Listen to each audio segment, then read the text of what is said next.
स्वागत है एक बार फिर से आपका हमारे चैनल में। आज हम साइंस के कुछ ऐसे प्रश्न करने वाले हैं जो आपके एग्जाम में आने के चांसेस बहुत ज़्यादा है। तो एक बार सारे प्रश्न देख लीजिएगा, उसके बाद कुछ कहिएगा कि प्रश्नों का लेवल कैसा था, अच्छा था या फिर यहाँ पे बहुत ईजी था। तो चलिए देख लेते हैं। तो सबसे पहला प्रश्न कहता है कि निम्नलिखित में से किस खनिज में ऑक्सीजन नहीं पाई जाती है। कौन सा खनिज है जिसमें ऑक्सीजन नहीं होती है? तो याद रखेंगे ये आपका होता है क्रायोलाइट। ठीक, क्रायोलाइट में ऑक्सीजन आपको देखने को नहीं मिलती है। तो चलिए क्वेश्चन नंबर अगला देखेंगे। अब अगले प्रश्न में देखिएगा, ये पीडीएफ आपको मैं दे दूंगा टेलीग्राम ग्रुप में, वहाँ से आप इसको सॉल्व कर लीजिएगा और अच्छे से। तो देखिएगा, कहते हैं कि हरित बाली रोग किस फलत से संबंधित है, यानी कि किस फसल से संबंधित है। तो याद रखेंगे जो हरित बाली रोग होता है वह बाजरा से संबंधित है। बेसिकली बाली किसे कहते हैं? जिसमें यहाँ पे बाजरा लगता है, इस तरीके का होता है, उसको बाली कहा जाता है। क्वेश्चन नंबर अगला देखिएगा। तो इसमें कहते हैं कि पर्यावरण में क्या चीज़ें शामिल हैं। अब देखिए, अगर आप पर्यावरण की बात कर लेते हैं तो पर्यावरण में जो चीज़ें शामिल होती हैं, एक तो उसमें जीवित रहते हैं, एक निर्जीव रहते हैं। तो याद रखेंगे क्या होगा इसका राइट आंसर? एक अजैव और एक यहाँ पे जैव कारक। ठीक है, अजैव का मतलब क्या है? जो जीवित नहीं है, यानी कि यहाँ पे जो निर्जीव हैं, और जो आपके एक्टिव रहते हैं, जो आपके सजीव रहते हैं। ठीक है, जैसे पेड़ हो गया, ह्यूमन बींग हो गया, लिविंग ऑर्गेनिज्म हो गए। ठीक है, ये आपके हो जाएंगे। क्वेश्चन नंबर अगला देखेंगे 4 में। तो कहते हैं कि प्रथम वियुक्त प्रतिजैविक कौन सा था? ठीक है, पहला प्रतिजैविक यानी पहला एंटीबायोटिक जो कौन सा था? तो याद रखेंगे वो आपका हो जाएगा पेनिसिलिन। कौन सा था? पेनिसिलिन, इसका राइट आंसर हो जाएगा। प्रश्नों का लेवल बहुत अच्छा है आपके एग्जाम के पॉइंट ऑफ व्यू से। क्वेश्चन नंबर अगला देखें। तो कहते हैं कि प्लास्टर ऑफ पेरिस का जो है रासायनिक रूप क्या है? ठीक है, जो प्लास्टर ऑफ पेरिस होता है इसका बेसिकली यहाँ पर जो रासायनिक रूप होगा वो कौन सा होता है? तो सभी को पता होगा, ये तो बहुत ही आसान है। किससे? कैल्शियम सल्फेट, इसका राइट आंसर होगा। क्वेश्चन नंबर अगला देखेंगे। तो इसमें अब यहाँ पे देखिए, इसमें डिटेल भी आपको देखने को मिल जाएगी अगर आप पीडीएफ ले लेते हैं तो। ठीक है, तो देखिएगा, कहते हैं ऑक्सीजन के बाद सबसे अधिक उपलब्ध कौन सा, ठीक है, ऑक्सीजन के बाद सबसे अधिक उपलब्ध कौन सा मूल तत्व है? अब देखिए, सबसे ज़्यादा उपलब्ध कौन सा होता है? सभी को पता है कि वो होता है ऑक्सीजन। और ऑक्सीजन के बाद जो सबसे ज़्यादा उपलब्ध होता है वो होता है यहाँ पे सिलिकॉन। तो पहला ही आपका राइट आंसर हो जाएगा सिलिकॉन, इसका राइट आंसर है। क्वेश्चन नंबर अगला देखेंगे। प्रश्न संख्या 7 में देखिए। तो कहते हैं कि आधुनिक चर्म शोधन उद्योगों में ऐसी कौन सी भारू धातु पाई जाती है जो विषैली होती है? चर्म शोधक का मतलब क्या है? जहां पर चमड़े का काम होता है। इसमें कौन सी एक भारी धातु, यहाँ पे वो भारी धातु होती है, मेटल होता है, तो वो कौन सा होता है? तो ध्यान रखिएगा, इसका जो राइट आंसर हो जाएगा क्रोमियम। क्रोमियम वहां पर पाया जाता है जो विषैला होता है। ठीक है, क्वेश्चन नंबर अगला देखिएगा। अब अगले प्रश्न में देखेंगे तो कहते हैं कि सभी अम्लों के लिए समान तत्व है। ठीक है, जो सभी अम्लों के लिए एक समान तत्व कौन सा है? तो याद रखेंगे ये आपका हो जाएगा हाइड्रोजन। जितने भी एसिड्स होते हैं उसमें आपको हाइड्रोजन देखने को जरूर मिलेगा। कोई भी एसिड हो, चाहे H2SO4 हो या फिर आपका एसिटिक एसिड हो, सब में आपको यहाँ पर हाइड्रोजन देखने को मिलेगा। तो ये समान एलिमेंट होता है सभी यहाँ पर एसिड्स में। क्वेश्चन नंबर अगला देखेंगे। तो यहाँ पे कहते हैं कि जीवन को किसी भी रूप में धारित करने वाला स्थल क्या कहलाता है? ठीक है, जीवन को किसी भी रूप में धारित करने वाला जो स्थल होता है वो क्या कहलाता है? तो याद रखेंगे वो होता है जीवमंडल। ठीक है, जीवन को धारित करने वाला, तो जीवमंडल ही हो जाएगा इसका राइट आंसर। चलिए क्वेश्चन नंबर अगर 10 देख लेते हैं। तो इसमें कहा गया कि राइजोबियम किसका एक प्रकार है? ठीक है, जो राइजोबियम है ना, ये किसका एक प्रकार है? तो याद रखेंगे, अभी आपने देखा होगा कि जो क्या नाइट्रोजन को नाइट्रेट में कन्वर्ट करते हैं, कौन से? राइजोबियम। ठीक है, तो याद रखेंगे ये क्या हो जाएगा? सहजीवी जीवाणु हो जाएंगे, एक तरीके से बैक्टीरिया। ठीक है, सहजीवी जीवाणु बैक्टीरिया। क्वेश्चन नंबर यहाँ पे अगला देखेंगे। तो इसमें कहते हैं कि सूर्य से पृथ्वी को प्राप्त ऊष्मा को क्या कहते हैं? अब जो सूर्य से पृथ्वी को ऊष्मा प्राप्त होती है उसको क्या कहा जाता है? तो 11 का जो राइट आंसर होगा वो हो जाएगा आतपन। क्या कहते हैं उसको? आतपन कहते हैं, जो पृथ्वी को प्राप्त ऊष्मा है सूर्य से। चलिए क्वेश्चन नंबर यहाँ पे अगला देखेंगे। तो अगले प्रश्न में देखिएगा। तो इसमें कहते हैं कि निम्न में से कौन सा सबसे सशक्त स्कंदन है? ठीक है, सबसे सशक्त स्कंदन इनमें से कौन सा हो जाएगा? तो देखेंगे 12 का आपका जो राइट आंसर है बेसिकली वो हो जाएगा एल्युमिनियम क्लोराइड। ठीक है, एल्युमिनियम क्लोराइड जो है ये सबसे सशक्त स्कंदक माना जाता है। क्वेश्चन नंबर अगला देखेंगे, इसका राइट आंसर क्या होगा? Aluminium chloride. ठीक है, अगले प्रश्न में देखिए चलते हैं। तो कहते हैं कि नेचुरल सिलेक्शन का सिद्धांत किसने बनाया था? ठीक है, अब देखिए नेचुरल सिलेक्शन की अगर बात कर लेते हैं तो सिद्धांत बहुत ही इंपॉर्टेंट है और यह किसके द्वारा दिया गया था? तो याद रखेंगे डार्विन के द्वारा। किसके द्वारा? डार्विन के द्वारा दिया गया था नेचुरल सिलेक्शन का सिद्धांत। चलिए ऑप्शन आपको दिखा देते हैं। क्वेश्चन नंबर 14 की ओर चलिए तो कहते हैं वह गुण कौन सा है जो प्रकाश तरंग में दिखता है। ठीक है, और यहाँ पे देखिए जो वह कौन सा गुण है जो प्रकाश तरंग में दिखता है लेकिन ध्वनि तरंग में नहीं दिखता है। ठीक है, यहाँ पे देखिए लाइट वेव में दिखता है लेकिन साउंड वेव में नहीं होता है, तो वो क्या होता है, ध्रुवण होता है, यानी कि पोलराइजेशन इसका राइट आंसर यहाँ पर हो जाएगा। क्वेश्चन नंबर अगर ला देखें तो कहते हैं कि निम्नलिखित में से हृदय का प्रारंभिक पेसमेकर जो है वो किसके द्वारा पेसमेकर कहा जाता है। ठीक, हृदय का प्रारंभिक पेसमेकर जो है कहा जाता है, किसको कहा जाता है, तो याद रखेंगे 15 का जो राइट आंसर होगा वो होगा यहाँ पर एस ए नोड को। एस ए नोड को हृदय का प्रारंभिक पेसमेकर कहा जाता है। क्वेश्चन नंबर अगला देखें तो इसमें कहते हैं, अब यहाँ पे आपको डिटेल में चीज़ें भी मेंशन करी हुई मिल जाएंगी। अगले प्रश्न में कहते हैं कि जब ग्रेनाइट की चट्टानों का कायांतरण होता है तो उसमें ये किस में परिवर्तित हो जाती हैं। ठीक है, ग्रेनाइट की चट्टानें जो होती हैं ये किस में चेंज हो जाती हैं, किस में बेसिकली परिवर्तित हो जाती हैं, तो याद रखेंगे किस में, नीस में कन्वर्ट हो जाती हैं, याद रखेंगे। चलिए क्वेश्चन नंबर अगला देखेंगे। अगले प्रश्न में बात कर लेते हैं 17 में, तो कहते हैं कि ध्वनि तरंग के विषय में क्या गलत है। ठीक, यहाँ पे अगर बात कर लेते हैं यहाँ पे साउंड वेव के बारे में, और साउंड वेव्स के बारे में जो चीज़ें गलत हैं वो आपको बताना है। तो पहले अगर इसमें देखें तो कहते हैं कि ध्वनि तरंग का वेग जो है यानी कि जो स्पीड होती है वह 10 इंटू 10⁸ मीटर पर सेकंड होती है, तो ये बिल्कुल गलत है। ये किसकी, ये स्पीड की होती है, स्पीड ऑफ लाइट होती है। ठीक है, यहाँ पे ध्वनि का दिया हुआ तो यही आपका गलत हो गया। और अगला कहता है कि ध्वनि का वेग सबसे अधिक ठोस में, तो बिल्कुल सही है। ध्वनि तरंग निर्वात से होकर नहीं गुजरती, ये भी सही है। फिर कहते हैं ध्वनि तरंग का वेग निर्वात में गैसों की अपेक्षा कम होता है, ये भी सही हो जाएगा। ठीक है, तो आपका सही क्या है राइट आंसर, वो होगा यहाँ पर ए वाला, यानी कि उसमें क्या होता है, इसकी स्पीड नहीं यहाँ पे इतनी दे रखी है जितनी होती है। चलिए क्वेश्चन नंबर अगला देखेंगे, तो इसमें कहते हैं कि पृथ्वी के वायुमंडल में निम्नलिखित में से किसमें ऊंचाई बढ़ने के साथ साथ यहाँ पर देखिएगा कमी आ जाती है। ठीक है, अब ऊंचाई बढ़ने के साथ साथ कमी आ जाती है तो किस चीज़ में कमी आती है, तो याद रखेंगे 18 का जो राइट आंसर होगा आपका वो हो जाएगा प्रेशर। ठीक है, यानी कि जो दाब होता है इसी में जो है आपका चेंज आ जाता है। अगर आप ऊपर जाते, जैसे आप पहाड़ों पे जाते हैं तो वहाँ पे देखेंगे एटमॉस्फेयर प्रेशर जो होता है वो आपका अलग देखने को मिलता है। ठीक है, इसी तरीके से अब जैसे जैसे ऊपर बढ़ेंगे वायुमंडल की ओर तो आपका प्रेशर जो है वो उसमें चेंज आपको दिखाई देने लगेगा। क्वेश्चन नंबर अगला देखेंगे, तो अगले क्वेश्चन की बात कर लेते हैं। तो कहते हैं तंतु आहार में शामिल है। ठीक है, तंतु आहार में जो शामिल है वो क्या चीज़ है, तो याद रखेंगे इसका राइट आंसर होगा आपका सेलुलोज। ठीक, सेलुलोज जो है वो एक तंतु आहार में शामिल है। क्वेश्चन नंबर अगला देखेंगे तो कहते हैं गुर्दे की कार्यात्मक इकाई कौन सी होती है, तो बहुत ही आसान है और पूछा जाता है। तो गुर्दे की कार्यात्मक इकाई जो है वो होती है आपकी नेफ्रॉन्स। ठीक है, याद रखेंगे क्या होता है नेफ्रॉन, इसका राइट आंसर हो जाएगा। क्वेश्चन नंबर अगर 21 देख लेते हैं तो कहते हैं कौन सा वायरल संक्रमण मुख्यतः पैरोटिड ग्रंथि को प्रभावित करता है। ठीक है, कौन सा यहाँ पे वायरल संक्रमण होता है जो पैरोटिड ग्रंथि या फिर ग्लैंड को प्रभावित करता है, तो वो कौन सा हो जाएगा, कंठमाला रोग। ठीक है, कंठमाला रोग जो होता है वो आपकी पैरोटिड ग्लैंड को प्रभावित करता है, इफेक्ट करता है। चलिए क्वेश्चन नंबर अगला देखेंगे, तो इसमें हम कहते हैं कि हमारे शरीर में ग्लूकोज का संचय, चलिए इसका तो आंसर ही आपको मैंने दिखा दिया। ठीक है, हमारे शरीर में ग्लूकोज का संचय किस रूप में किया जाता है, तो इसका राइट आंसर हो जाएगा यहाँ पे ग्लाइकोजन में, तो इंपॉर्टेंट है।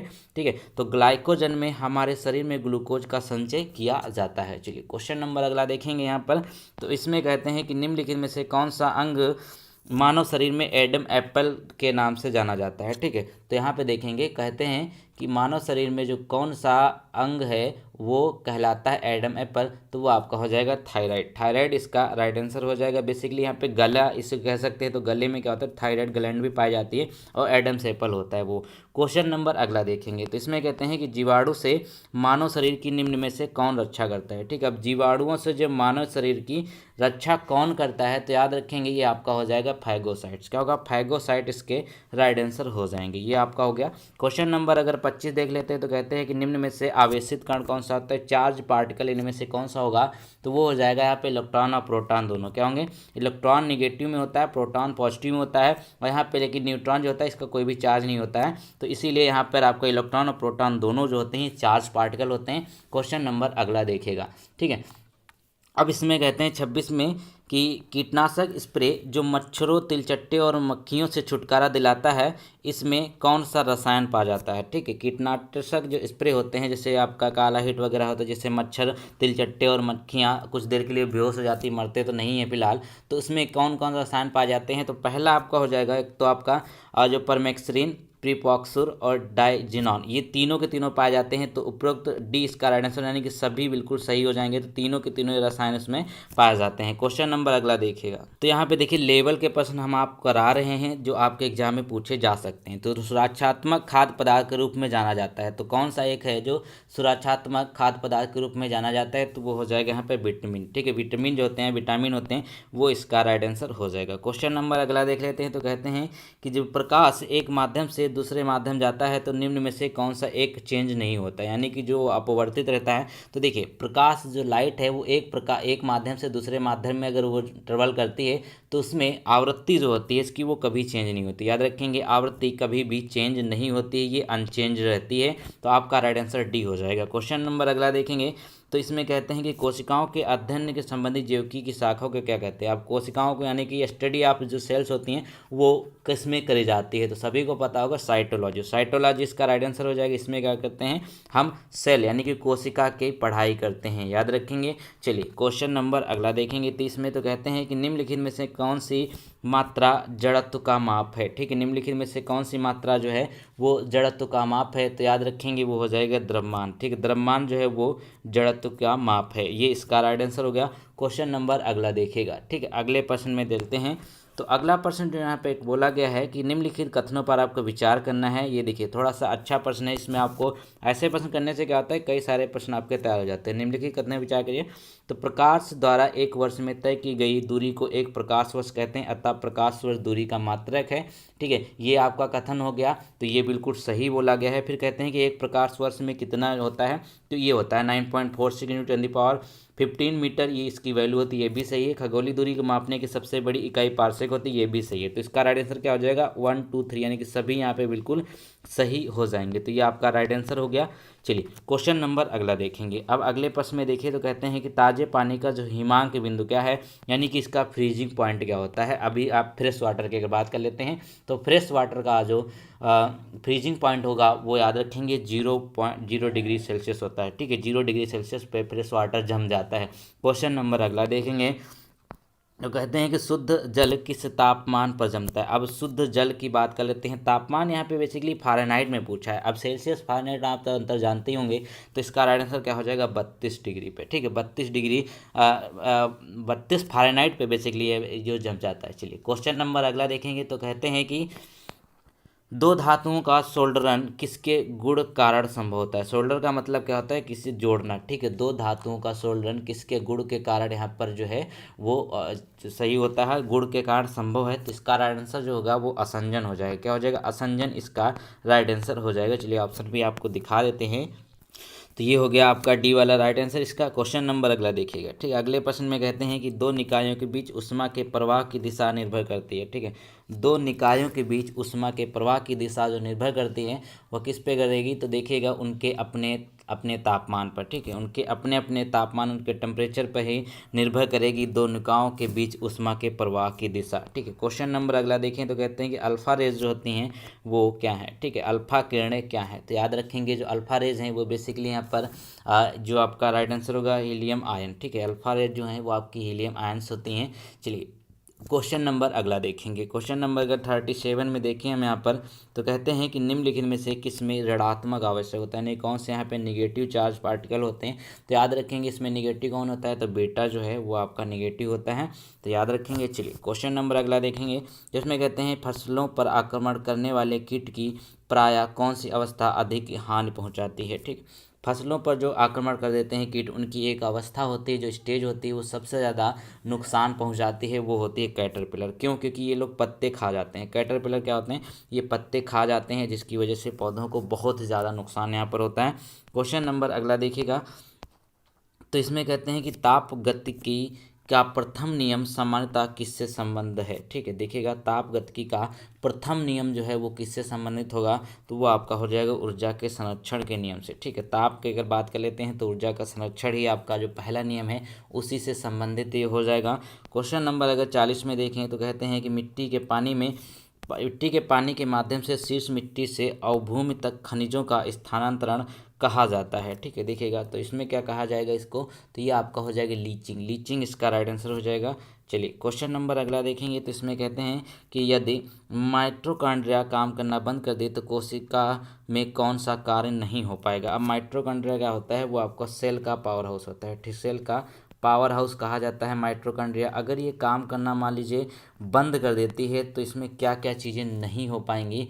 तो ये देखिएगा इसमें क्या होगा, भोजन का ऑक्सीकरण ही नहीं होगा। सबसे इंपॉर्टेंट जो होता है भोजन का ऑक्सीकरण ही नहीं होगा, तो यही आपका राइट आंसर यहाँ पे हो जाएगा सबसे सही। क्वेश्चन नंबर अगला देखिए, अगले प्रश्न में कहते हैं कि ओजोन परत की मोटाई डाप्सन यूनिट में मापा जाता है। मानक तापमान और दबाव में एक डाप्सन यूनिट को डैश मोटाई के रूप में परिभाषित किया गया है, ठीक है। अब देखिए ओजोन परत की जो मापने की यूनिट है वो क्या होती है, वो डॉप्सन होती है, सभी को पता होगा, ठीक है। अब यहाँ पे देखिएगा कहते हैं कि मानक तापमान और दबाव में डॉप्सन यूनिट जो होती है उसकी क्या माना गया, उसकी जो मिनिमम वैल्यू है तो वो हो जाएगी 0.01 मिलीमीटर, ठीक है, याद रखेंगे, ये पूछा जा सकता है। क्वेश्चन नंबर अगला देखें तो कहते हैं कि कोशिका में निम्न में से किसको पाचन थैली कहा जाता है, ठीक है। यहाँ पे अगर बात कर लेते हैं पाचन थैली किसको कहा जाता है, तो इसका राइट आंसर क्या होगा, लाइसोसोम। लाइसोसोम को हम पाचन थैली के नाम से भी जानते हैं, तो आपका राइट आंसर हो गया डी। क्वेश्चन नंबर अगर अगला देखें तो कहते हैं यहाँ पर कि कौन सा सिद्धांत, अब थोड़ा सा मैं पूरा आपको दिखाता हूँ, तो कहते हैं कि कौन सा नियम या फिर सिद्धांत बताता है कि जब किसी वस्तु को किसी तरल में पूर्ण रूप या फिर आंशिक रूप से डुबाया जाता है तो ऊपर की दिशा में एक वस्तु के भार के बराबर होता है। तो देखिएगा कहते हैं कि अगर किसी वस्तु को आप पानी में डुबाते हैं तो वहाँ पर नीचे से जो फोर्स लगता है वो ऊपर के वस्तु के द्वारा लगाए गए भार के बराबर होता है। तो ये चीज़ इसमें पूछी गई है, तो क्या है, ये आपका आर्किमिडीज प्रिंसिपल है, ठीक है। आर्किमिडीज के सिद्धांत में ये चीज़ें कही गई थी कि जितना भी आप पानी में डुबाएंगे उतना ही फोर्स यहाँ पर लगता है, तो ये इसका राइट आंसर हो जाएगा। क्वेश्चन नंबर अगर देख लेते हैं 45 में, तो कहते हैं कि जो अवरक्त विकिरण की माप निम्नलिखित में से किस उपकरण द्वारा तय की जाती है। अवरक्त का मतलब क्या होता है, जो आपकी इंफ्रारेड रेज होती हैं, ठीक है, तो उसका माप जो है वो किस उपकरण से की जाती है, तो याद रखेंगे वो आपको हो जाएगा यहाँ पर 45 का राइट आंसर बोलोमीटर, ठीक है, बोलोमीटर से करी जाती हैं, तो ये याद रखेंगे। क्वेश्चन नंबर अगर देखें तो कहते हैं कि स्केरियन प्रभाव का संबंध विज्ञान के किस कार्यात्मक क्षेत्र से है, ठीक है। स्कैरियन प्रभाव का संबंध विज्ञान के जिस कार्यात्मक क्षेत्र से है वो हो जाएगा भौतिकी यानी कि फिजिक्स, ठीक है। क्वेश्चन नंबर अगला देखेंगे तो कहते हैं कि जो आपका चीरोरेटिरोफिली का अर्थ क्या है, ठीक है। यहाँ पे देखिए चीरोरेटिरोफिली का जो अर्थ होगा वो क्या होगा बेसिकली, तो वो हो जाएगा चमगादड़ों से परागकण, ठीक है। जो परागकण होता है वो चमगादड़ों से जो परागकण होता है वो आपका यहाँ पे राइट आंसर हो जाएगा। क्वेश्चन नंबर अगला देखेंगे तो इसमें कहते हैं कि एक कुली 5 किलोग्राम का वस्तु अपने सिर पर लेकर रेलवे प्लेटफार्म पर खड़ा है तो उसके द्वारा कार्य कितना होगा। तो देखिएगा ये तो बहुत ही यहाँ पर आसान है, तो याद रखेंगे अगर वो कुली अपने सर पे कितना भी वजन रख ले, अगर वो वहाँ पर खड़ा हुआ है, वो मूव नहीं कर रहा है, तो उसके द्वारा किए गए कार्य जो होगा 0 होगा, ठीक है। कहते हैं ना कि अगर आप फिजिक्स तभी आपको मानेगी जब आपने काम किया, जब कोई वस्तु पे आप धक्का लगा रहे हैं वो डिस्प्लेस होगी तभी उसमें काम माना जाएगा, वरना यहाँ पर कार्य नहीं किया माना जाएगा। क्वेश्चन नंबर देखें 49। क्वेश्चन नंबर अगर 49 देखें तो कहते हैं मानव मस्तिष्क का कौन सा हिस्सा शराब से प्रभावित होता है। अब शराब से मानव मस्तिष्क का कौन सा हिस्सा प्रभावित हो जाता है, तो याद रखेंगे आपका हो जाएगा सेरिबेलम। सेरिबेलम जो है वो मानव मस्तिष्क का हिस्सा है जो शराब से सबसे ज़्यादा इफेक्ट होता है, प्रभावित होता है। क्वेश्चन नंबर देखिए 50, तो कहता है कि पौधे अपने डैश के माध्यम से अपनी ज़रूरत के पानी के अधिकांश भाग को अवशोषित करते हैं, ठीक है। पौधे अपने डैश के माध्यम से, और किसके माध्यम से, तो वो हो जाएगा जड़ के माध्यम से। जड़ के माध्यम से अधिकांश पानी की ज़रूरत को वो पूरा करते हैं, तो ये आपका यहाँ पर राइट आंसर हो जाएगा। तो चलिए कुछ और प्रश्नों को भी हम यहाँ पे देखते हैं। तो कहते हैं कि पॉजिट्रॉन की खोज किसके द्वारा करी गई थी। अब पॉजिट्रॉन जो है उसकी खोज किसके द्वारा करी गई थी, तो याद रखेंगे ये हो जाएंगे एडमसन। एडमसन ने पॉजिट्रॉन की खोज करी थी। क्वेश्चन नंबर अगला देखेंगे तो कहते हैं यहाँ पे तो डिटेल इसके बारे में, तो ये देखिएगा, तो इसमें कहा गया किसी परमाणु नाभिक का आइसोटोप वह नाभिक है जिसमें, ठीक है, किसी परमाणु नाभिक का आइसोटोप वह नाभिक होता है जिसमें क्या होता है प्रोटॉनों की संख्या वही होती है परंतु न्यूट्रॉनों की संख्या भिन्न होती है, ठीक है। ये आपके आइसोटोप्स की बात कर रहे हैं। आइसोटोप्स की परिभाषा क्या होती है, यही होती है, आपके सामने है option number B. Question number अगला देखिएगा तो इसमें कहते हैं कि निम्नलिखित में से वह व्यक्ति कौन है जिसने डीएनए का सबसे पहला पात्र विश्लेषण किया था। अब सबसे पहले डीएनए का विश्लेषण किसके द्वारा किया गया था, तो ये आपका राइट आंसर हो जाएंगे आर्थर कोर्नबर्ग के द्वारा। ठीक है, सबसे पहले डीएनए का इन्होंने विश्लेषण किया था आर्थर कोर्नबर्ग, इसके राइट आंसर हो जाएंगे। चलिए क्वेश्चन नंबर अगला देखेंगे तो इसमें कहते हैं कि चिकनगुनिया होता है, तो चिकनगुनिया ये किस चीज़ से होता है, तो 4 का राइट आंसर क्या होगा, ये होगा रोगजनक जन्य रोग। ठीक है, चिकनगुनिया होता है एक रोगजनक जन्य रोग, ठीक है, तो ये आपका राइट आंसर होगा। क्वेश्चन नंबर अगला देखेंगे। अगले प्रश्न में कहते हैं कि पीडियाट्रिक्स निम्नलिखित में से किसके अध्ययन से संबंधित है। जो पीडियाट्रिक्स है इसमें किस चीज़ का अध्ययन किया जाता है, तो याद रखेंगे ये आपका हो जाएगा यहाँ पे शिशु रोग। ठीक है, जो आपका शिशु रोग होता है उसका अध्ययन किया जाता है पीडियाट्रिक्स में, इंपॉर्टेंट है। क्वेश्चन नंबर अगला देखिए, कहते हैं ईसीजी किस रोग का पता लगाने हेतु प्रयुक्त की जाती है। जब ईसीजी होती है या किस रोग का पता लगाने के प्रयोग की जाती है, तो इसका जो राइट आंसर हो जाएगा हृदय का रोग जो पता लगाया जाता है वो ईसीजी के माध्यम से पता लगाया जाता है। ठीक है, ईसीजी के माध्यम से। चलिए क्वेश्चन नंबर अगला देख लेंगे, तो इसमें कहते हैं इसका फुल फॉर्म एक बार देख लीजिएगा कि इलेक्ट्रोकार्डियोग्राम कहा जाता है इसको। चलिए क्वेश्चन नंबर अगला देखेंगे, तो कहते हैं कि प्रोड्यूसर गैस इनका मिश्रण है। अब प्रोड्यूसर गैस पूछी जाती है अक्सर एग्जाम में, तो प्रोड्यूसर गैस जो है वो निम्न में से क्या चीज़ होती हैं, तो इसका राइट आंसर होगा आपका CO+N2, यानी कि पहला आपका राइट आंसर हो जाएगा, ये प्रोड्यूसर गैस के रूप में जानी जाती हैं। क्वेश्चन नंबर 8 में देखिए, तो कहते हैं कि रासायनिक पदार्थ जो रक्त का थक्का बनाता है, एक रासायनिक पदार्थ है जो रक्त का थक्का बनाता है, तो वो कौन सा हो जाएगा, वो हो जाएगा फ्लोकिनोस। क्या होगा यहाँ पर, फ्लोकिनोस, ये आपका राइट आंसर हो जाएगा, ये रक्त का थक्का बनाने में हेल्प करता है। क्वेश्चन नंबर अगला देखेंगे, तो इसमें कहते हैं कि इंडोल 3 एसिटिक अम्ल एक कार्बनिक यौगिक है, यह किसका वर्गीकरण है। ठीक है, इंडोल एसिटिक अम्ल जो एक कार्बनिक यौगिक है, किसका वर्गीकरण है, तो 9 का राइट आंसर होगा यहाँ पर, वो आपका हो जाएगा डी, यानी कि ऑक्सिन का। ठीक है, ऑक्सिन इसका राइट आंसर हो जाएगा। क्वेश्चन नंबर अगला देखें। अब ये क्वेश्चन पता नहीं कहाँ से आ गया, इसमें कंप्यूटर का है, तो कंप्यूटर आंकड़ों में अशुद्धि को क्या कहा जाता है। अब उसमें कोई अशुद्धि हो जाती है जो कंप्यूटर के आंकड़े होते हैं, तो उसको बग कहा जाता है, याद रखेंगे उसको बग कहा जाते हैं। इसका मतलब क्या होता है, बग का एक कीड़ा होता है, एक तरीके से कह सकते हैं। क्वेश्चन नंबर अगला देख लेते हैं, तो कहते हैं कि बॉटनी शब्द की उत्पत्ति किस भाषा से हुई थी। अब बॉटनी जो शब्द है ना, इसकी उत्पत्ति किस भाषा से हुई थी सबसे पहले, तो 11 का जो आपका राइट आंसर होगा वो हो जाएगा यहाँ पर ग्रीक। ठीक है, ऑप्शन नंबर डी होगा यहाँ पर सही, ग्रीक जो है उस भाषा से बॉटनी शब्द की उत्पत्ति हुई थी। निम्नलिखित में से मनुष्य के शरीर में पाए जाने वाली कौन सी ग्रंथि वाहिनी विहीन है। ठीक है, यहाँ पे कहते हैं कि कौन सी ग्रंथि जो है वाहिनी विहीन होती है, तो 12 का जो आपका राइट आंसर होगा वो हो जाएगा यहाँ पर अंतरास्रावी ग्लैंड, जो आपकी इंडोक्राइन ग्लैंड्स होती हैं ये आपकी वाहिनी विहीन होती हैं, तो याद रखेंगे। क्वेश्चन नंबर अगला कहता है कि आपकी जो माइटोकॉन्ड्रिया है, जिसको हिंदी में सूत्रकणिका भी कहा जाता है, तो निम्न में से किसका केंद्रक होती हैं। ठीक है, जो आपके माइटोकॉन्ड्रिया होती हैं किसका न्यूक्लियस होती हैं, किसका केंद्रक होती हैं, तो 13 का आपका राइट आंसर होगा, ये आपका हो जाएगा कोशिकीय श्वसन। ठीक है, कोशिकीय श्वसन इसका राइट आंसर हो जाएगा। चलिए क्वेश्चन नंबर अगला देखेंगे, तो इसमें कहते हैं कि जो आपका आर्कियोपेट्रिक्स इन वर्गों के प्राणियों के बीच की योजक कड़ी है। ठीक है, आर्कियोपेट्रिक्स जो है किन वर्गों के प्राणियों के बीच की योजक कड़ी कहा जाता है, तो ये हो जाएंगे आपके सरीसृप व पक्षी। क्या होंगे, सरीसृप व पक्षी इसका राइट आंसर होगा। क्वेश्चन नंबर अगला देखेंगे, तो कहते हैं कि जब हम बकरी या भेड़ का मांस खाते हैं तब हम क्या होंगे। ठीक है, जब हम बकरी या भेड़ का मांस खाएंगे तो हम क्या कहलाएंगे, हम उसमें द्वितीयक उपभोक्ता कहलाएंगे। ठीक है, उसमें क्या कहलाएंगे, हम द्वितीयक उपभोक्ता कहलाएंगे। क्वेश्चन नंबर देखें अगला, तो कहता है कि पदार्थ के संवेग और वेग के अनुपात से कौन सी भौतिक राशि प्राप्त की जा सकती है। ठीक है, पदार्थ की अगर संवेग की बात करें और वेग की बात करते हैं, तो इनके अगर अनुपात से देखें तो हमको कौन सी राशि प्राप्त होगी, तो वो प्राप्त होती है डेंसिटी, यानी कि इसका द्रव्यमान। ठीक है, तो याद रखेंगे इसका डेंसिटी नहीं, मतलब इसका जो द्रव्यमान जो मास होगा वो प्राप्त करेंगे। ठीक है, चलिए क्वेश्चन नंबर अगला देखेंगे, तो कहते हैं कि प्रकाश की गति किसके बीच से जाते हुए न्यूनतम होती है। अब जो लाइट आप स्पीड है वो किस में सबसे ज़्यादा न्यूनतम होती है, तो याद रखें कांच। ठीक है, कांच जो होगा इसका राइट आंसर हो जाएगा, इसमें सबसे ज़्यादा न्यूनतम होती है। क्वेश्चन नंबर अगला देखेंगे, तो कहते हैं कि निम्नलिखित में से किस धातु को चाकू से आसानी से काटा नहीं जा सकता है। अब ये पूछा गया किस धातु को आसानी से काटा नहीं जा सकता है, तब एक बात देखिएगा, इसमें पोटेशियम, सोडियम और लिथियम, ये तीनों को चाकू से आसानी से काटा जा सकता है, लेकिन एल्युमिनियम जो है ये बहुत कठोर होती है, इसको आसानी से चाकू से हम नहीं काटेंगे, तो ये केवल 3 इसका राइट आंसर होगा। चलिए क्वेश्चन नंबर अगला देखेंगे, तो कहते हैं कि निम्नलिखित में से कौन सा तत्व सर्वाधिक विद्युत धनात्मक है, यानी कि मोस्ट इलेक्ट्रोनेगेटिव जो आपका एलिमेंट्स होता है वो कौन होगा, तो वो आपका हो जाएगा यहाँ पर फ्लोरीन। क्या होगा? फ्लोरीन जो है इसका राइट आंसर हो जाएगा। ये मोस्ट इलेक्ट्रोनिगेटिव माना जाता है। क्वेश्चन नंबर अगला देखेंगे यहाँ पर 20 वाला।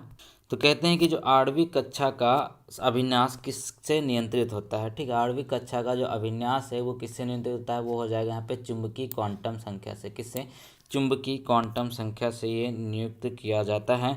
तो देखिएगा यहाँ पर हमने आज 70 प्रश्न किए साइंस के इम्पोर्टेंट। थोड़ा सा ये टफ बैठ सकते हैं, जो बच्चे यहाँ पर कह रहे थे कि थोड़ा सा टफ कराइए, तो उनके लिए वीडियो बहुत अच्छी साबित हो सकती है। तो मिलते हैं नए वीडियो में, तब तक के लिए थैंक यू सो मच।